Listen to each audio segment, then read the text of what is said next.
अस्सलाम वालेकुम। In this video will start from 226। So previous videos में हमने 225 तक एमसीक्यूज़ को कवर किया है। अगर आपने वो वीडियोस नहीं देखी तो इस वीडियो के डिस्क्रिप्शन में प्लेलिस्ट का लिंक भी गिवन है और इंडिविजुअल वीडियोस का लिंक भी है, तो आप अपनी रिक्वायरमेंट के अकॉर्डिंग देख सकते हैं। आज की वीडियो का पहला एमसीक्यूज़ है, which of the following does not store the data permanently. Data को परमानेंट वे में स्टोर करना है तो फर्स्ट ऑप्शन है रोम, रैम, फ्लॉपी डिस्क या हार्ड डिस्क। अब याद रखिए कि हार्ड डिस्क, फ्लॉपी डिस्क और read only memory, these are three of the types जिसके अंदर डाटा जब आप एक दफ़ा स्टोर कर देते हो तो हमेशा सेफ रहता है। But this RAM, random access memory, इसकी क्वालिटी ही ये है कि ये वॉलेटाइल होता है। जैसे ही इलेक्ट्रिसिटी पावर को डिस्कनेक्ट किया जाता है, इसके अंदर जो भी कंटेंट है वो डिलीट हो जाता है। तो परमानेंट स्टोर नहीं करने के लिए क्या चीज़ यूज़ करेंगे? ऑब्वियसली रैम को यूज़ करेंगे, जिसकी एब्रिवेशन है रैंडम एक्सेस मेमोरी। नेक्स्ट है जी malicious software is also known.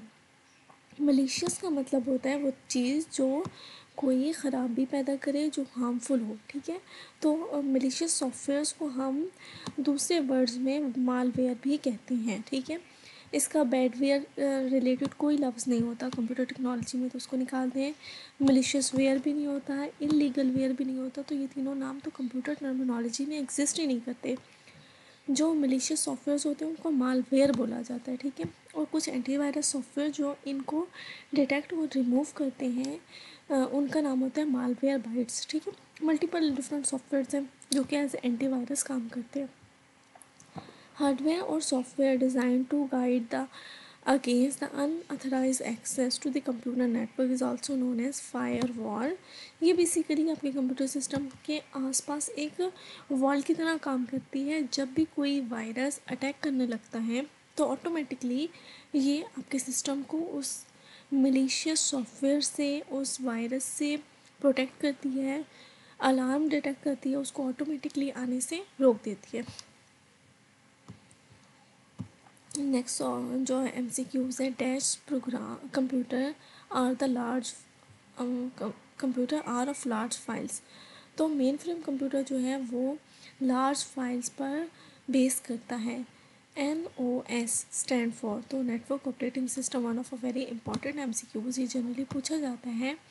ये ऑपरेटिंग सिस्टम की OS जो होता है वो बेसिकली ऑपरेटिंग सिस्टम को कहते हैं, तो NOS जो है वो नेटवर्क बेस्ड ऑपरेटिंग सिस्टम होता है। सो NOS is network operating system. A hyperlink, a link appear on a web page, open another document when click। Obviously देखें जी, एक लिंक, लेट से यहाँ पे कोई एक लिंक होता है, जैसे मैं इसको क्लिक करती हूँ तो वो डॉक्यूमेंट के अंदर किसी और वेब पेज को, वेब डॉक्यूमेंट को खोलता है, तो उसका नाम होता है हाइपर लिंक। क्लियर हो गई बात? नेक्स्ट है a set of rules for telling a computer what operations to perform is called programming language. Programming language के अंदर सेट ऑफ रूल्स होते हैं जिसके थ्रू हम कंप्यूटर को ये बताते हैं कि आप ये चीज़ करनी है, आप फला ऑपरेशन को इस तरह से परफॉर्म करना है। Memory unit is one part of the CPU। ठीक है, CPU के जनरली 3 पार्ट हैं, ALU, CU एंड मेमोरी। ठीक है, arithmetic and logic unit, control unit and memory. आगे है जी 234 पे, serial access memories are useful in application. कौन सी एप्लीकेशंस जहाँ पर डाटा जो है वो naturally need to flow in and out in the serial form. जहाँ आपको सीरियल फॉर्म में डाटा के ट्रांसमिशन की ज़रूरत होगी, वहीं पे आप serial access of the memories को यूटिलाइज करेंगे। नेक्स्ट है जी process of loading and fixing और bypassing the error in computer program code is called debugging. Obviously मैंने आपको ये समझाया था, बग का मतलब होता है एरर, तो डीबग का मतलब हो गया वो तमाम प्रोसीजर जिसके थ्रू हम फिक्स कर रहे हो, हम फाइंड कर रहे होते हैं और फिक्स कर रहे होते हैं तमाम किस्म के कंप्यूटर एरर्स को, जिन्हें बग भी कहते हैं, उसको बोलते हैं डीबगिंग। तो हमारे यहाँ तक कवर अप हो गए क्वेश्चन 235 तक। 236 में है rearranging data in a new sequence called, क्या होगा? सॉर्टिंग होता है और इसकी 2 किस्में होती हैं, असेंडिंग ऑर्डर में और डिसेंडिंग ऑर्डर में। Who is the founder of IBM company? IBM company को किसने बनाया था? Thomas J Watson. ठीक है, थॉमस जे वैटसन, आपको इसका नाम याद रखना है। IBM का ऑनर कौन है, बनाया किसने, फाउंडर कौन है? तो थॉमस जे वैटसन है। How many ways you can save a document in MS word, तो 3 तरीके होते हैं डॉक्यूमेंट को सेव करने के MS वर्ड के अंदर, ठीक है। MS access is a program. अब आपने एक बात याद रखनी है, देखिए जैसे वर्ड की बात की जाती है तो हमें पता है कि ये टेक्स्ट एडिटिंग सॉफ्टवेयर है, ठीक है। पावर पॉइंट की बात करते हैं तो हम जानते हैं कि ये स्लाइड्स बनाने का सॉफ्टवेयर है। एक्सेल तो कैलकुलेशन, गिनती, काउंटिंग, ऑपरेशन, अर्थमेटिक ऑपरेशन से रिलेटेड सॉफ्टवेयर। इसी तरह से MS एक्सेस की जब बात होगी तो all we know that is कि ये सॉफ्टवेयर जिसके थ्रू आप डेटाबेस बनाते हैं, ठीक है। और डेटाबेस क्या होता है? Logical collection of related data, data sets, data files, जिसको हम अरेंज करते हैं ताकि फर्दर अरेंज करते हैं, स्टोर करते हैं, मैनिपुलेट करते हैं फॉर द फर्दर यूज़, ठीक है।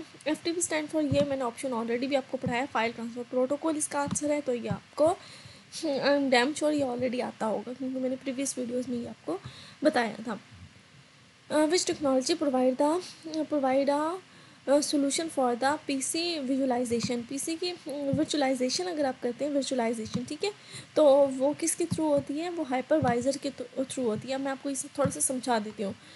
देखिए जी,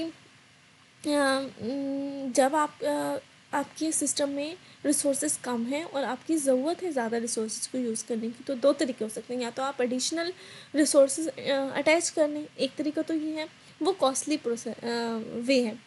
दूसरा मेथड ये होता है कि आप उन्हीं रिसोर्सेज को विजुलाइजेशन के कॉन्सेप्ट को यूज़ करते हुए उनको कंज्यूम कर लें। उसमें आपकी फ़िज़िकल रिसोर्सेज वही रहते हैं लेकिन लॉजिकली रिसोर्सेज जो हैं वो इंक्रीज़ हो जाते हैं। लेकिन वो होते किसके थ्रू हैं? वो हाइपरवाइज़र के थ्रू होते हैं। दिस इज़ अ सॉफ्टवेयर जो कि आपको विजुलाइजेशन की फैसिलिटी प्रोवाइड करता है। API स्टैंड फॉर, API होता है एप्लीकेशन प्रोग्रामिंग इंटरफेस, ठीक है। किसी भी एप्लीकेशन को लिखने के लिए, किसी भी सॉफ्टवेयर को लिखने के लिए, कमांड्स को लिखने के लिए आपको एक इंटरफेस चाहिए होती है जिसके अंदर आप बैठ के वो वाली तमाम कोडिंग करते हैं, प्रोग्राम करते हैं, तो वो API होती है, वो एप्लीकेशन प्रोग्रामिंग इंटरफेस होती है। PDA स्टैंड फॉर, ये टाइप्स ऑफ कंप्यूटर के अंदर ये पूरा टॉपिक पढ़ा जाता है। तो पर्सनल डिजिटल असिस्टेंट, ये kind of a mobile device होती है जो कि स्पेसिफिक काम कर रही होती है, ठीक है। छोटी डिवाइसेस होती हैं, हैंड हेल्ड होती हैं, आपके ईजिली आपके पाम में आ जाती हैं। विच generation of computer is still under the development, तो 5th जनरेशन डेफिनेटली हम सब जानते हैं। 5th जनरेशन जो है वो लेटेस्ट जनरेशन है अभी तक की। और जो है इसके अलावा आर्टिफिशियल इंटेलिजेंस को ये जनरेशन कंज्यूम करती है, इस्तेमाल करती है। The effect apply to display when slides changes in slide show view. Okay जी, जब स्लाइड्स जो चेंज हो रही हैं तो मैंने आपको क्या बताया था, वो स्लाइड की ट्रांजिशन होती है। एक स्लाइड के अंदर जब उसके एलिमेंट्स के अंदर मूवमेंट चेंज होती है तो वो स्लाइड की एनिमेशन होती है। लेकिन जब स्लाइड टू स्लाइड की बात की जाती है, एक स्लाइड से दूसरी स्लाइड जब चेंज हो रही होती है तो वो क्या होती है? ट्रांजिशन होती है। VLSI, very large scale integrated, जो है वो इंटीग्रेशन को कहा जाता है VLSI, ठीक है। वेरी लार्ज स्केल इम्यूनाइजेशन नहीं है बल्कि इंटीग्रेशन है, इंटीग्रेट करने की बात की जाती है, ठीक है। अच्छा जी, व्हाट्सएप जो है वो बनाया गया है 2009 के अंदर। तो किसने बनाया था? ब्रेन एक्टॉन और जैन कुलोम ने, ठीक है। ब्रेन एक्टॉन एंड जैन कुलोम ने व्हाट्सएप को बनाया था 2009 के अंदर। BMP स्टैंड फॉर, BMP क्या होता है? बिट मैप होता है। बिट मैप क्या है? BMP। PDF stand for portable document format, portable document format, ये एब्रीविएशन ना आपने पक्की याद रखनी है। तो BMP क्या है? पोर्टेबल, ये बिट मैप है। और PDF क्या है? Portable document format. I downloaded this PDF from textpoint.pk। If you need the same, आप वेबसाइट से जाकर डाउनलोड कर सकते हैं। One of a good website for preparing your basic computer science MCQs। Modem stand for modulator and demodulator. और which of the following, okay जी, ये 250 तक कवर किया है। इसको चेक कर लेते हैं टाइम और उस हिसाब से फिर देखते हैं। चलें, I think it's enough. 10 minute की वीडियो जो है वो इनफ होती है। होपफुली ये वीडियोस आपके लिए थोड़ी बहुत हेल्पफुल ज़रूर होंगी और आपकी तैयारी में आपको हेल्प कर रही होंगी। वीडियोस बनाने का मकसद ही ये है कि आपको थोड़ी सी आसानी हो जाए। वो तमाम स्टूडेंट जो पढ़ के थक गए हैं और उनसे मुझे पढ़ा नहीं जा रहा, तो उनके लिए वीडियो सीरीज़ ऐसे होगी कि वो रिलैक्स होके एक दफ़ा तवज्जो से सिर्फ ये सुन लेंगे तो उनको ऑप्शन जो है वो रट्टे मारने की ज़रूरत नहीं पड़ेगी। उनकी सुनी हुई उनके बात जो है उनके माइंड में रहेगी और इंशाल्लाह जैसे ही MCQs आएगा तो वो राइट आंसर जो है वो चूज़ कर सकेंगे। इसमें एक और चीज़ ये भी है अगर आपको एक दफ़ा वीडियो पूरी देखने से सारे एमसीक्यूज़ नहीं याद होते हैं, आप सिंपल एक दफ़ा दोबारा देख लीजिए, तो उससे ये होगा कि जो कुछ ऑप्शंस आपके रह भी गए होंगे तो आप उनको अगेन वो जो चंद एक रह गए हुए ऑप्शंस हैं वो भी आपके तैयार हो जाएंगे। सो ये आसान तरीका है तैयारी करने का। तो वीडियो बनाने का मकसद भी यही है कि आपके लिए कहीं ना कहीं आसानी क्रिएट की जाए, कि वो जो हमारे 3-3 घंटे लग रहे हैं हम ऑप्शंस को याद करें और रट्टी मारे जा रहे हैं, तो उससे अच्छा आसान तरीका ये है कि हम वीडियो को सुन के जल्दी से जो है वो चीज़ को समझ लें। So thank you so much for watching this video.